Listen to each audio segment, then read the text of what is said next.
Supreme কোর্টে আজ ইতিহাস গড়ে দিলেন মাননীয় মুখ্যমন্ত্রী মমতা বন্দ্যোপাধ্যায়।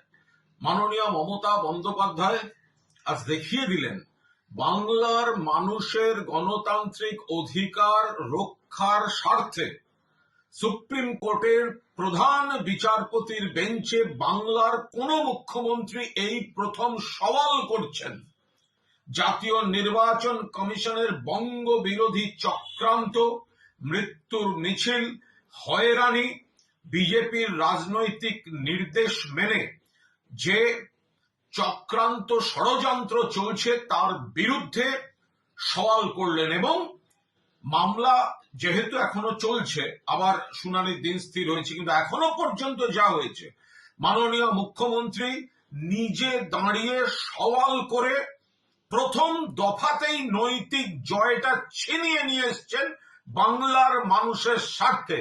সুপ্রিম কোর্ট অনুভব করেছে যে লজিক্যাল ডিসক্রিপেন্সির নাম করে অত্যাচার হচ্ছে, নোটিশ ইস্যু হয়েছে, এই মাইক্রো অবজারভার কিভাবে অ্যাভয়েড করা যায় তার পথ খোঁজা শুরু হয়েছে।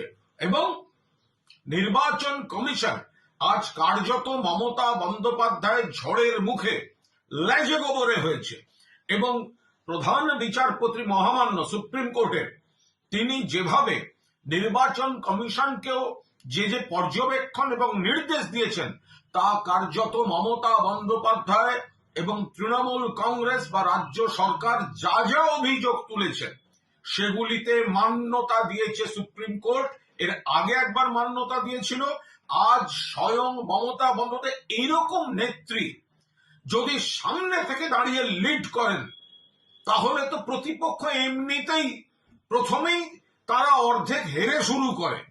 যা যা বলেছিলেন মমতা বন্দ্যোপাধ্যায়, যে পয়েন্টে মমতা বন্দ্যোপাধ্যায়ের পৃষ্ঠপোষকতায়, নির্দেশে, পরিকল্পনায় আমাদের আইনজীবীরা সেগুলো বলেছেন এবং তাতে নতুন পয়েন্ট যোগ করে একেবারে ব্যাখ্যা করে বিচারপতিদের সেগুলো বুঝিয়ে দিয়েছেন মমতা বন্দ্যোপাধ্যায়। ফলে যে সমস্যাগুলো নির্বাচন কমিশন তৈরি করছে সেগুলো যাতে না হয় সুপ্রিম কোর্ট হস্তক্ষেপ করলো, মমতা বন্দ্যোপাধ্যায়ের তোলা যুক্তিতে মান্যতা দিল এবং এখন উত্তর দেওয়ার সময় খুঁজছে নির্বাচন কমিশন।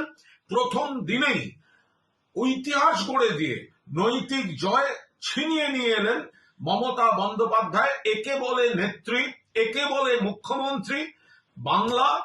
বাংলার মানুষের অধিকার অটুট রাখার স্বার্থে, রক্ষা করার স্বার্থে আজ সুপ্রিম কোর্টে প্রধান বিচারপতির এজলাসে মমতা বন্দ্যোপাধ্যায় মাননীয় মুখ্যমন্ত্রীর আজকের সওয়াল ইতিহাস মনে রাখবে।